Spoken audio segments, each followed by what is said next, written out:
Gentleness is kind of like the decaf coffee of fruit of the Spirit. It's there, but nobody gets very excited about it. You know, it's not, maybe you like decaf coffee, I suppose.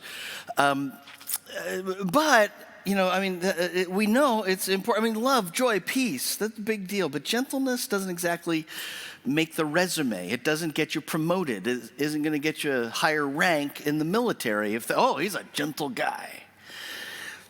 But the Bible's really clear about its value. Jesus said that gentleness is one of the keys to being blessed. The Bible says in Colossians 3:12, clothe yourselves with gentleness.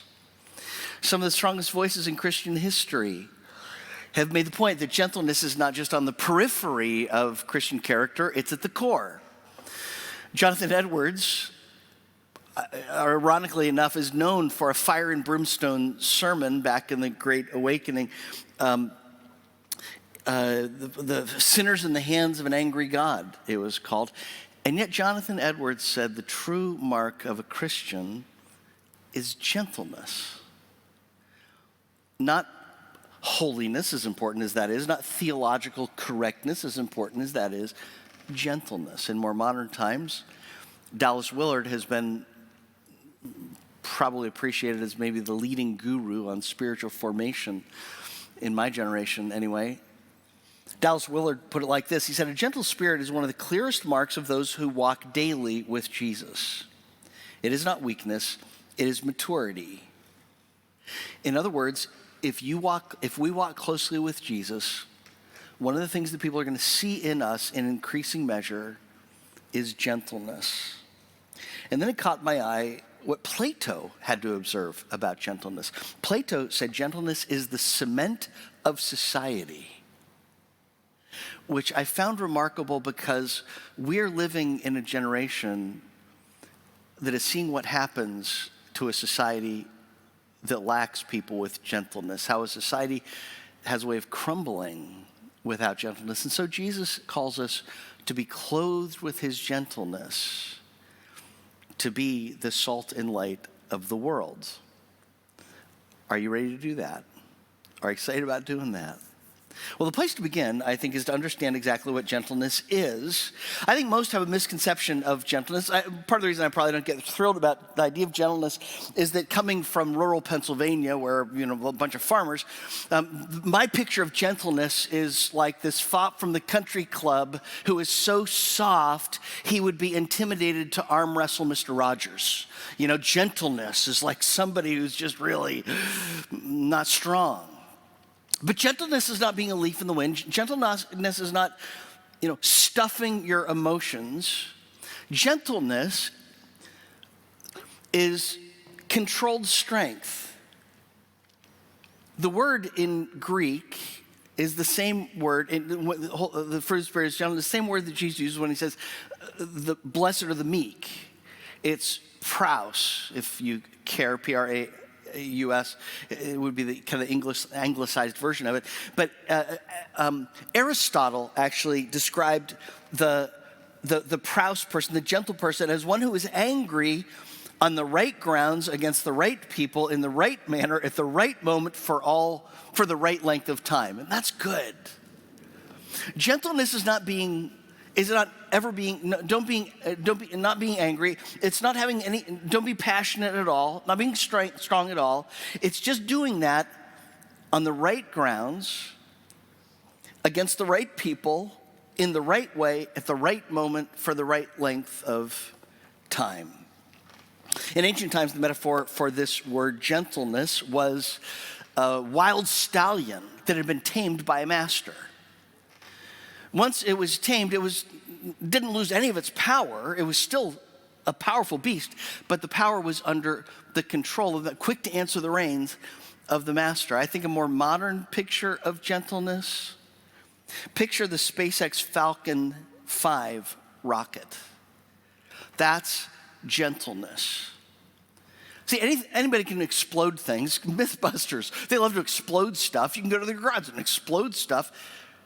But the amazing thing about that rocket is it has the power to launch into the atmosphere, into outer space, but then to be able to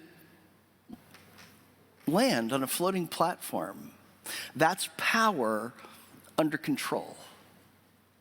That's the biblical idea of gentleness, power disciplined.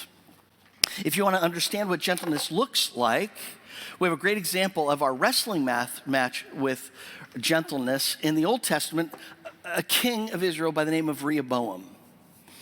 Now, when Rehoboam becomes king, Israel is the strongest nation in the world, the strongest it's ever been.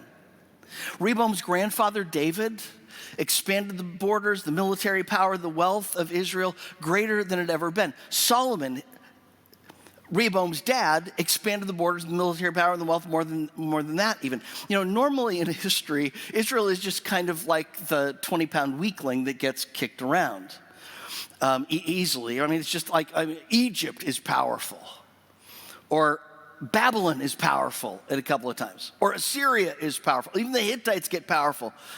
And Israel's just kind of in the middle where people fight every once in a while. But this is the one time in history, in ancient Near Eastern history, where Israel is the most powerful nation in the world, and all that power is in Rehoboam's hands. And as he becomes king, the first question he's asking is, what do I do with my power? And so he goes to some older, gray-haired advisors. He says, the people are asking me to be easier on them. What should I do?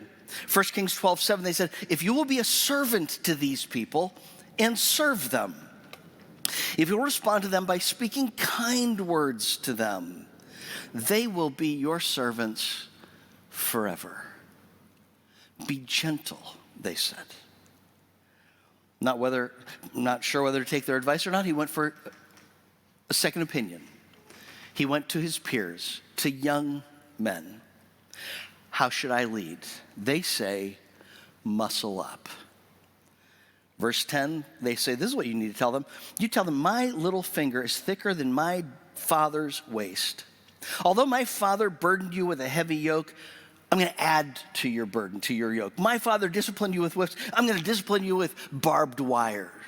They said, show them force, dominate, show them your power. And he listened to the young advisors, and the nation never recovered. Civil war broke out. The 10 tribes to the north seceded from the nation, and Rehoboam lost his power. The moral of the story, of course, is listen to guys with gray hair. That's the moral of the story. Don't you agree? The guys with gray hair. No, the moral of the story, the other moral of the story that I picked up on is, aren't we better than Rehoboam? That was the other thing I would say. Here's the thing, I think, well, if I were in Rehoboam's shoes, I wouldn't be like that. Well, here's the lesson. It's not just for us to look down on Rehoboam and feel superior to him. It's to realize we all face the Rehoboam challenge every week. You may not be king, but you have power in your hands.